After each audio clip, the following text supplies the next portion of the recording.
आदाब नमस्कार, मैं शाहिद उमर। स्वागत है आप सभी का सियासत टीवी के साउथ इंडिया एक्सप्रेस में। आइए देखते हैं मुख्य समाचार। उत्तर प्रदेश के बाद अब तेलंगाना में भी बुलडोजर देखने को मिला है। दरअसल आंध्र प्रदेश के सीएम पद से इस्तीफा देने के कुछ दिनों बाद ही हैदराबाद में जीएचएमसी अधिकारियों ने आज लोटस पॉन्ड में जगन के आवास के सामने अवैध निर्माण को ध्वस्त कर दिया है। यह निर्माण जगन की सुरक्षा के लिए बनाई गई थी। तोड़फोड़ की कार्रवाई पूरी पुलिस की मौजूदगी में हुई है। जीएचएमसी अधिकारियों के अनुसार आम लोगों से कई शिकायतें मिली थी कि अवैध निर्माण के कारण आने जाने में बाधा उत्पन्न होती है। आपको बता दें कि नायडू ने पवन कल्याण की जनसेना और भाजपा के साथ मिलकर आंध्र प्रदेश विधानसभा में भारी बहुमत के साथ जीत हासिल की है। तेलंगाना के मुख्यमंत्री ए रेवंत रेड्डी ने गुवाला संजीव नामक व्यक्ति की शुक्रवार को दिन दहाड़े पीट कर हत्या किए जाने की क्रूर घटना को गंभीरता से लिया है। यह घटना नारायणपेट जिले के उत्कूर मंडल में हुई। मुख्यमंत्री ने चेतावनी दी कि ऐसी शारीरिक हमलों और हत्या के मामले में शामिल ताकतों के खिलाफ कड़ी कार्रवाई की जानी चाहिए। मुख्यमंत्री ने पुलिस अधिकारियों को सख्त कार्रवाई करने में विफल रहने पर पुलिस के खिलाफ कार्रवाई करने का भी आदेश दिया है। राज्य के डीजीपी को ऐसी घटनाओं की पुनरावृत्ति रोकने के लिए सख्त कदम उठाने को कहा गया है। इसी बीच मल्टी जोन द्वितीय आईजीपी सुधीर बाबू ने कर्तव्यों में लापरवाही बरतने के आरोप में उत्कृत एसआई को निलंबित कर दिया गया है।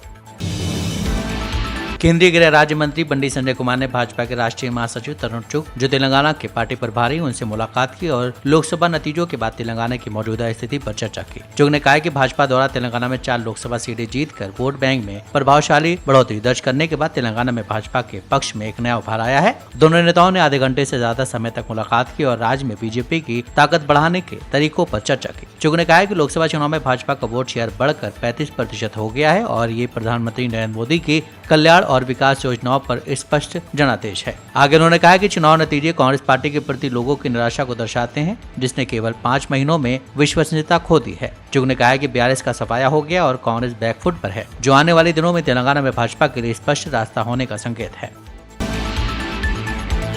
BRS नेता टी हरीश राव ने सरकार बनने के 191 दिन बाद भी राज्य के लोगों से किए गए वादों को लागू करने में विफलता के लिए कांग्रेस पर हमला बोला। BRS नेता ने कांग्रेस पार्टी पर उनके वादों को लेकर निशाना साधा। हरीश राव ने कहा कि कांग्रेस पार्टी, जिसने बॉन्ड पेपर पर लिखा था कि सत्ता में आने के 100 दिनों के भीतर वादों को लागू किया जाएगा, 191 दिनों के बाद भी लागू करने में विफल रही है। उन्होंने याद दिलाया कि आंध्र प्रदेश के मुख्यमंत्री चंद्रबाबू नायडू ने सत्ता में आने के तुरंत बाद सभी प्रकार की पेंशन में बढ़ोतरी की और उड़ीसा के मुख्यमंत्री मोहन चरण मांझी ने चावल का न्यूनतम समर्थन मूल्य बढ़ाकर 3100 रुपए कर दिया है। कांग्रेस सरकार को कम से कम अब अपनी आंखें खोलनी चाहिए। जैसा कि चुनाव घोषणा पत्र में कहा गया है, वृद्धावस्था और विधवाओं की पेंशन बढ़ाकर 4000 रुपए और विकलांगों की पेंशन 6000 रुपए करने का तत्काल निर्णय लिया जाना चाहिए। कालेश्वरम पर न्यायमूर्ति चंद्र घोष आयोग ने पिछली BRS सरकार द्वारा प्राणहीनता चेवल्ला लिफ्ट सिंचाई परियोजना को ठंडे बस्ते में डालने की जांच शुरू कर दी है। आयोग ने सरकार से प्राणहीनता को खत्म करने और कालेश्वरम लिफ्ट सिंचाई योजना को शुरू करने के पीछे के कारणों का पूरा विवरण देने को कहा है। तत्कालीन संयुक्त आंध्र प्रदेश की कांग्रेस सरकार ने रंगारेड्डी, मेडक और महबूबनगर जिलों के कुछ हिस्सों में पीने का पानी उपलब्ध कराने और सिंचाई की जरूरतों को पूरा करने के लिए प्राणहीनता चेवल्ला परियोजना की कल्पना की थी। आंध्र प्रदेश के विभाजन के बाद तेलंगाना की पहली BRS सरकार ने इस परियोजना को छोड़ दिया और करोड़ों रुपए की कालेश्वरम लिफ्ट सिंचाई योजना लेकर आई। घोष आयोग ने पहले ही अधिकारियों से प्राणहीनता की व्यवहार्यता का अध्ययन करने और सरकार को उसकी सिफारिशों के लिए KCR सरकार द्वारा गठित 5 सदस्यीय समिति का विवरण प्रस्तुत करने के लिए कहा है।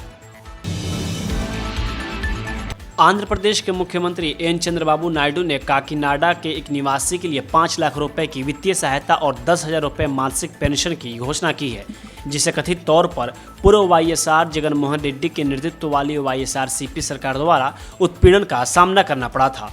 महिला अरुधारा ने अपनी बेटी साई लक्ष्मी चंद्रा के साथ शुक्रवार को राज्य सचिवालय में मुख्यमंत्री से मुलाकात की। TDP द्वारा जारी एक बयान के अनुसार उन्होंने मुख्यमंत्री और TDP नेता चंद्रबाबू को बताया कि YSRCP सरकार द्वारा उन्हें कैसे परेशान किया गया था और उनकी बेटी गंभीर रीढ़ की हड्डी की समस्याओं से पीड़ित है। महिला ने मुख्यमंत्री को स्थानीय YSRCP नेताओं द्वारा पैदा की गई समस्याओं के बारे में बताया, जब उसने अपनी बेटी के चिकित्सा खर्चों को पूरा करने के लिए अपनी संपत्ति का निपटान करने की कोशिश की। उन्होंने कहा कि अमलापुर में अपनी जमीन के निपटान के लिए उन्हें अदालत का दरवाजा खटखटाने के लिए मजबूर होना पड़ा।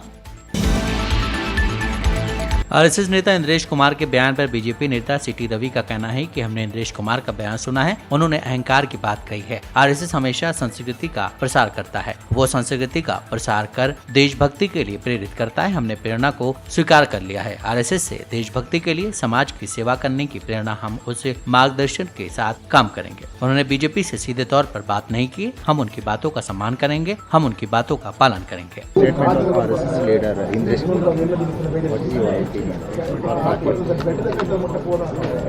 हाँ, इंद्रेश कुमार जी का स्टेटमेंट हमने सुना। उन्होंने बताया है, अहंकार के बारे में बताया है। ये हमेशा राष्ट्रीय स्वयंसेवक संघ संस्कार देता है। संस्कार दे करके राष्ट्रभक्ति का प्रेरणा देता है। हम स्वीकार किया है, राष्ट्रभक्ति का प्रेरणा संघ से हम स्वीकार किया है। समाज में सेवा करने का प्रेरणा हम संघ से हम स्वीकार किया है। उसको मार्गदर्शन के वजह से हम काम करेंगे। Will you think is the suggestion for the BJP? He did not directly talk to BJP. He was talking generally. We will respect his words. We will follow his words. केंद्रीय मंत्री सुरेश गोपी ने पूर्व पीएम इंदिरा गांधी को भारत की मां और दिवंगत कांग्रेस मुख्यमंत्री के करुणाकर को साहसी प्रशासक बताया। भाजपा नेता ने करुणाकरण और मार्क्सवादी दिग्गज के नायर को अपना राजनीतिक गुरु भी कहा है। गोपी यहां पुणकुन्नुम में स्थित करुणाकर के स्मारक मुरली मंदिरम का दौरा करने के बाद संवाददाताओं से बात कर रहे थे।